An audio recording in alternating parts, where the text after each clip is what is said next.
Hey, welcome to Success Never Rests. I got Coach Kyle Herrema from Lovejoy here with me today. Welcome, Coach. Hey, thanks for having me today. Oh, man, excited to have you, Coach. So the basis of success never rests is on your worst day, be good, on your best day, be great, and on every other day, get better. Like many, I guess I would call you a mentor. Even I've watched you from afar. Like I've watched a lot of coaches. You might not have known I was watching, but always watching your systems and things of that nature. First thing I wanted to start off with was, kind of where you grew up, and then what were your early influences as a youngster that might have led you into coaching and those things. I was told people I was in the witness protection program because we moved around so much, but born in Michigan, but my real influence for basketball came when we moved to Colorado. And I went to a little school called Denver Christian, and the head coach there was a guy by the name of Dick Cotty. And he's the all-time winningest coach in Colorado State history. I think, they don't play as many games in Colorado as they do in Texas, but he's over 700 wins and probably has like 6 or 7 state championships. And I started going to his camp like in second grade, and like that's all I wanted to do was just play for that man one day. And then my parents decided to move after my 9th grade year, and I was devastated. I was going to move to Anniston, Alabama, and I was going to go from Denver, Colorado, and play for this legend to go into Anniston, Alabama, a small town. And so that was heartbreaking for me. And Alabama is a huge football state, and I played football in high school, but my football coach was my basketball coach, and he didn't really that wasn't his thing that he really wanted to do. And so it was kind of a letdown in terms of that, but I loved it there. And then I ended up going to Baylor, and I was just going to be a kid, and I missed ball. And so my parents just said, why don't you go to the basketball office and see if they need any help? And so I literally walked down to the office and said, hey, do you need any help? And so I worked for Gene Iba for my first year. And I was a manager at Baylor for a year, and then worked for Daryl Johnson for 2 years, and then worked for Harry Miller for 2 years. And that's where I really kind of learned a lot of basketball. And my first job was in Duncanville. I was at Byrd Middle School with Phil McNeely, and he's won a few games in his life. And then I really, my real mentor in basketball was Brad Chastain when I worked for Brad for 7 years. And he really shaped my whole influence as a coach on how to run a program, and just taught me so much about the game. So you mentioned a lot of names, obviously, that we all recognize through that Baylor line. I even know Coach Johnson all the way back to his Oklahoma City. Yeah. Because I graduated in '86, and I think that's about the time he had that program. NAIA was going very strong. So yeah, I think he won a national championship at OBU, and I think he won at OC, if I remember right. Pretty sure. And then I know Coach Chastain now. He was a big influence on you, and now I know he is with you. So I'm going to just take 1 second to talk about what it means to have your mentor, working with you now. Yeah, he just retired officially. So this was my last year with him, but really, I mean, I've got the real head coach, man. I got the guy with experience is sitting one seat over to me, and it's just been a lot of fun coaching with him, and just those moments that you look for advice on something. You got someone that has 43 years of experience, and you get to lean on somebody, and it's been a great collaboration having him for the last 2 years. I always thought it was great when I looked over there and saw you two working together, and then always know that, the kids are obviously getting the best coaching they can get. I think, I don't think you're going anywhere else and getting better coached than by you two. So, well, thank you. That's very nice. So next thing, you opened up Lovejoy. I'm not quite sure how many years ago it was, but I know it's probably 16 years now. So 16 years at Lovejoy in one place.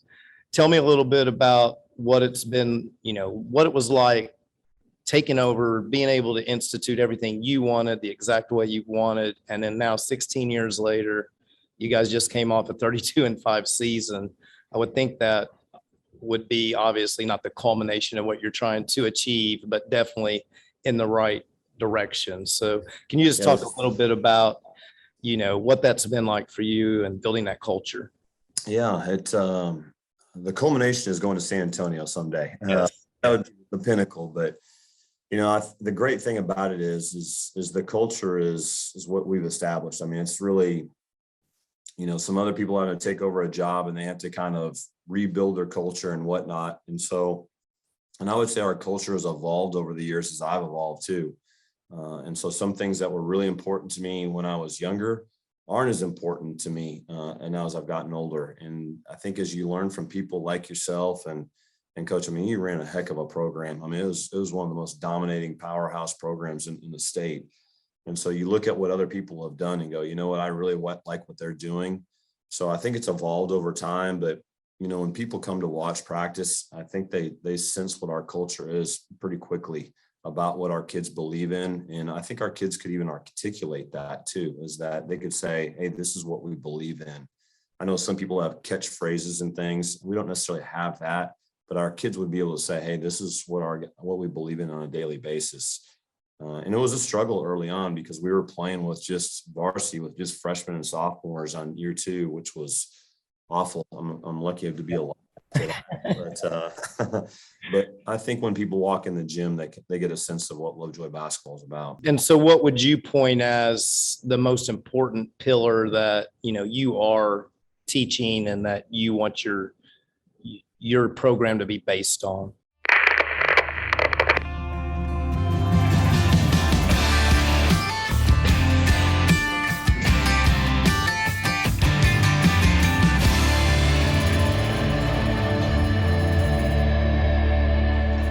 I really do kind of, I mean, I don't have kids on my own. And so when we do break out on family, it legitimately is family. I mean, I want these kids to know that I'm there really every step of their life. And it's not just when their basketball career is done, I'm not leaving them. And so I'm going to be at their weddings. I'm going to be there when they're having showers for their first child and those things. Those things are really important to me. And I have dinner or lunch with all my former players fairly frequently just to keep up with them. And so I think that they know that I've got their back. And I believe that's the one thing is you build that trust with the kids, and then all the other basketball stuff fills in line.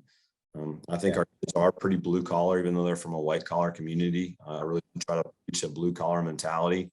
And we're going to be unselfish in how we play basketball too. And so making the extra pass and sharing the basketball, I think is, if I can make everybody dangerous on the floor, if you legitimately have to guard 5 people, it makes it easier for your best player because you have to account for those other people. You're preaching to the choir on that one, for sure. Yeah, I think if you start your best player, then it just all trickles down, you know, from them, and when they go to stop them, your second best is going to be open. So you talked a little bit about obviously family, and I'm in the same situation. I didn't have kids of my own. So it, like yourself, it enables you as a coach to pour everything into that Exactly. group of kids. And the same way, I've got weddings coming up I'm so excited about, and things of that nature. So you mentioned you keep that relationship. So that tells me you leave yourself vulnerable some way. You're not just Coach Herrema 24/7, even when they're under your wing. So,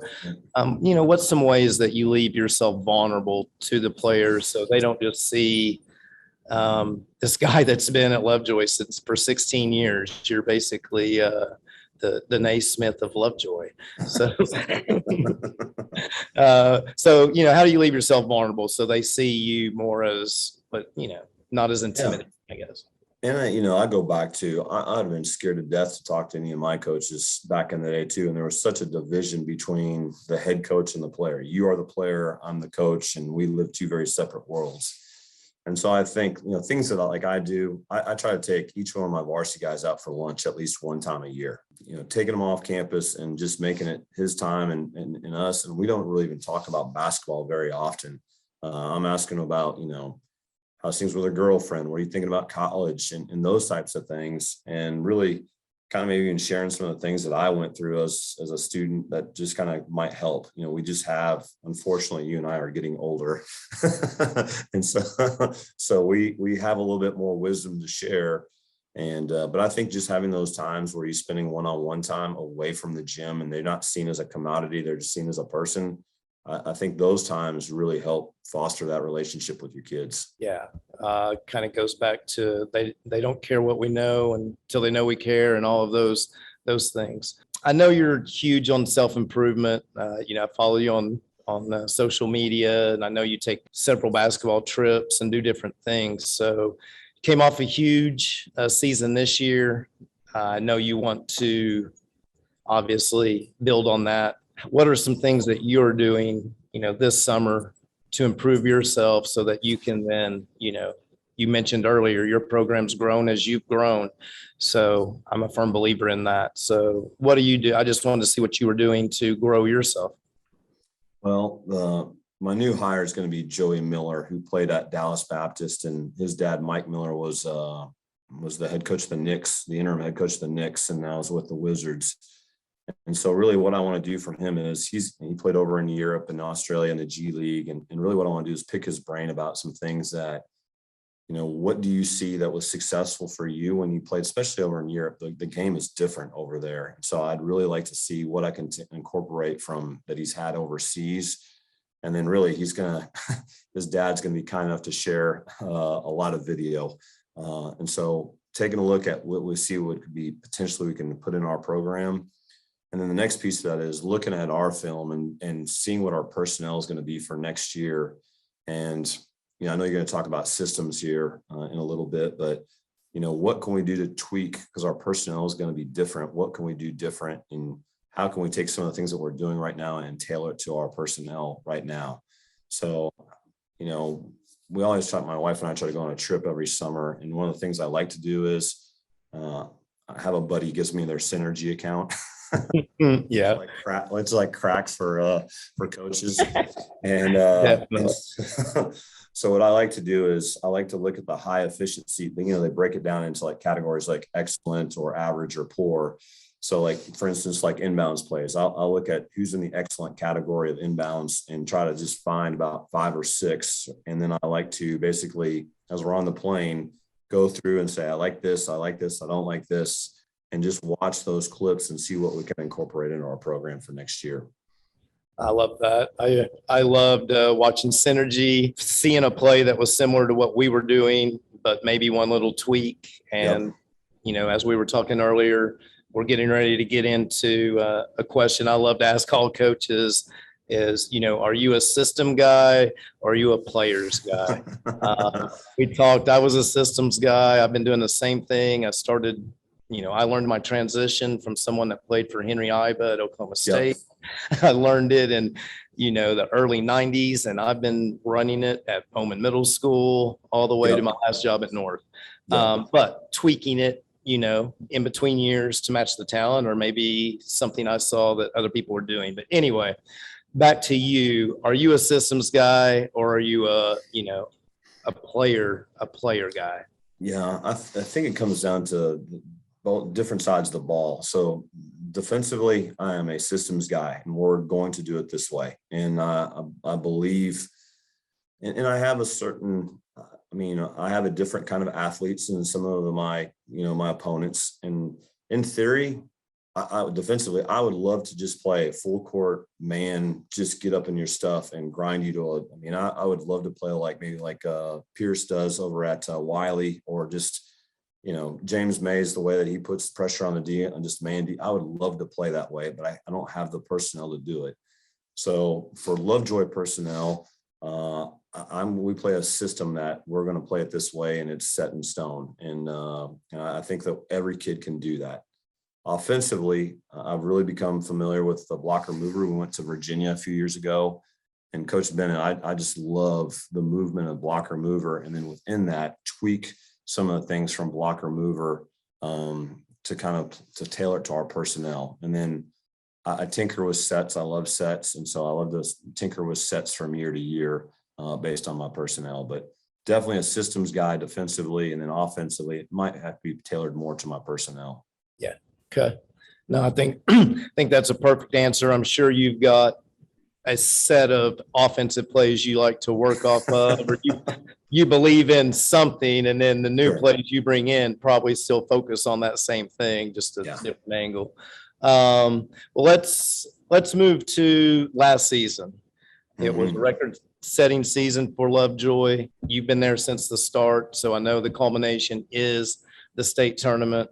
Yep. But before you can get to the state tournament, you often need to get over those 30 game and Yep. that up as well. So I just want you to, take a second, talk a little bit about that season, and then we'll move on from there. I think the cool part about this past year was I don't think any of our kids even believed that we could have that type of year. We had graduated 7 players, and a lot of them were like high minute guys. And so experience wise, we had very little experience coming back. I mean, legitimately, we had about 3 guys that played major minutes out of that team. And so a lot of newcomers to the squad. And it's one of those things that we started playing well in the summer, and it just kind of carried over to the fall. And there was a belief, and they just were a super unselfish team. And that kind of showed up in the offensive category. We assisted on 57% of our baskets last year. It was like 357 baskets were assisted, and they played super unselfishly, and they just bought in defensively to what we were doing. And man, they really truly were a team. I had one excellent player in Carson Templin, and had a really good lead guard and just some really great complementary pieces. And it was just a fun year. I mean, I know we got beat by Memorial in the regional quarters. I mean, they're an outstanding team. And really, if you get that far in DFW, you're going to face a great team. I mean, it's unfortunately, this part of the world, there are great teams lurking everywhere. And on one night, a team could win and they could win state, and the other night they could get beat. And Memorial had a great team and got us that night, but it was a magical season.